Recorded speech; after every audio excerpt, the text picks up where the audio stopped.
Welcome back to another episode of Rock Boys Football late Monday night. Shane Beamer, the South Carolina Gamecocks go out and land what I think is another massive commitment coming out of the transfer portal as former NC State cornerback Brandon Cisse committing to South Carolina. Look, this kid is worth getting out of bed and talking about.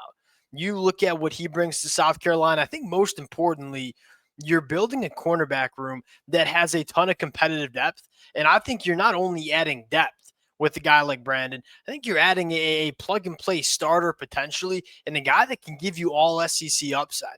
Like if I were to just start by selling the South Carolina fans on this kid as a true sophomore in the ACC for NC State, he started all 9 games that he was healthy. He was targeted 27 times in coverage, gave up only 14 catches. That's a 50% completion percentage when targeted. He only missed 3% of his tackles. I mean, for a defensive back, that is an elite number. For a true sophomore defensive back, I don't know if I've seen a number that low. And if there was one thing that maybe you could nitpick a little bit with South Carolina in the 2024 year, they gave up a decent amount of yards after the catch. I think that had to do with some missed tackles. But one thing you ain't going to get with Brandon Cisse, he ain't going to miss tackles. And if you're Shane Beamer, South Carolina, you probably wanted to add one more cornerback. You look at Judge, you look at Vicar, you look at Miles Norwood coming in through the portal. Those are 3 cornerbacks that I think you like going into spring practice. You probably wanted to get that number to 4. Not only do you get that number to 4, I think he had a guy that has every chance in the world to come in, start for South Carolina, and give you some of that all SEC upside. I think one of the biggest storylines here is, he's a proven commodity. You know, when he was healthy for NC State in the 2024 season, played extremely good football. He's only getting better. Like he's only going into year 3. This is still a young football player that's coming back home to the state of South Carolina that can give you some big time upside. The last week for South Carolina, really impressive in the transfer portal. You know, I think they have hit some positions that they wanted to fortify going into spring practice, and you've added some legitimate difference makers. You look at Brandon, you look at a guy like Rasul Faison coming into the running back room. Those were some positions that you wanted to address. Not only do you go out and address those positions, I think you're getting difference makers at both of those positions as well. And if you're a South Carolina fan, you're evaluating what South Carolina has done in the transfer portal. It's been a great 3 to 4 weeks. I mean, you retain pretty much every single player you wanted on your roster. Then you go out and add not only some really quality football players, but some quality football players where this roster needed them the most. And if there's one position that I think if you're a South Carolina fan, you're sitting there and looking at and saying, maybe we would want to add 1 or 2 more bodies, it's probably on the inside of the defensive line. I would not be surprised if South Carolina at some point, whether it's the end of this transfer portal window or coming out of spring practice, brings in another body or 2. Outside of that, you kind of go through the depth chart and say, we're checking a lot of boxes. South Carolina heading into 2025. And when you combine checking boxes with some legitimate difference makers that we're going to have on the South Carolina team heading into 2025, that's how you want this roster to look. Now, I want to get a little bit more into Brandon, talk about what this cornerback room is going to look like for South Carolina before we do. And as always, to the South Carolina fans, it's been a busy and really fun last couple of weeks. The amount of support y'all have been throwing in the comment section has been absolutely amazing. Can't thank you guys enough. If y'all do enjoy the content, consider subscribing to the channel. Without further ado, let's get into Brandon. Now, again, I think the 2 things that you love the most is, one, a very, very solid size, 6 foot, buck 85, looks to be quite long in the arms, although I don't have an exact arm measurement on this kid. Out of high school, ran an 11-second 100-meter dash. So from a physical trait standpoint, there's not really a box that's unchecked.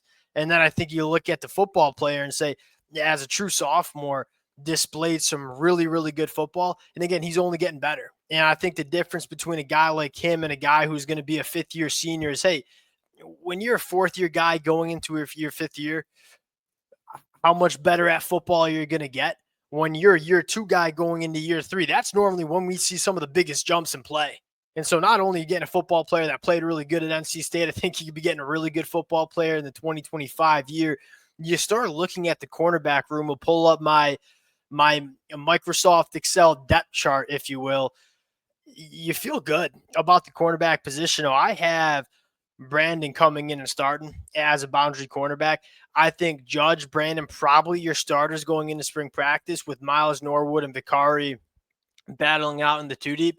At the end of the day, one thing that I think Shane Beamer and South Carolina have continued to try to build in South Carolina, competitive depth, meaning, hey, not only are we deep in terms of bodies, but we got a lot of really good bodies in the same position. Because what does that ensure? That ensures one, if you play for South Carolina, if you're going to be a contributor for the South Carolina Gamecocks in the 2025 season, one, you better be practicing well. And two, you better be a damn good player because we got some other players in this room that are good and that will start over you if you're not. I mean, you look at the key to a program like Georgia or Alabama when Nick Saban was there. I mean, one of the things that was always so impressive is how not only deep but talented those programs were. And what that makes is one, if you want to play good football at the end of November, going into December, making college football playoff runs, you got to be deep because this sport of football is long and there's going to be some injuries and some bumps and bruises that you acquire along the way. You got to have your guys in the two deep, be good football players. But the more talent you have in those rooms, the better you're going to make everybody else. And you look at Georgia, you look at Vicari. I mean, these are young cornerbacks that are still getting better too. And so you got a lot of young talent in that boundary cornerback room that are going to be pushing each other in a big way, going into spring practice, going into fall camp. That's how you want it to look if you're a South Carolina fan. And I think the thing that stands out to me the most is has it all been the flashiest transfer portal additions for South Carolina over the last couple of weeks? No, probably not. But you had a lot of guys that I think are going to be in your two deep going into 2025. That tells me you had a pretty dang good transfer portal cycle. I think the one position that you're still looking at is probably on the inside of the defensive line. I think it depends on, hey, how does Gabriel Brown-Ladindi look? Like, does he look like a 5-star going into or coming out of spring practice? Because if he looks like a guy that we think he can be, then maybe the defensive line is not as big of a problem. What about Xavier Hardy, guy coming from the JUCO ranks? I essentially labeled him as a transfer portal addition. That's kind of another unknown. Devontae Miles, probably a little bit more of a developmental depth piece. You got some bodies that can emerge on the defensive line. You're probably most focused on that position in spring practice and trying to identify, hey, do we need to make some moves? But outside of that, this defense, you feel pretty good about it. And one thing that popped up into my brain as I'm getting ready to talk about Brandon, I give Shane Beamer a ton of credit for the staff he's put around him. And this is something, it's not always the flashiest talking point. What do all the best coaches in the country do? What did Nick Saban do such a good job of? What does Kirby Smart do a very good job of? Surrounding yourself with really, really good coaches who not only develop players the right way, but also recruit really well. You look at a guy like Sterling Lucas recruiting these edge rushers. You look at a guy like Torian Gray coaching these defensive backs. This is a strong staff that is doing really good, not only in terms of player development, but also talent evaluation and talent acquisition.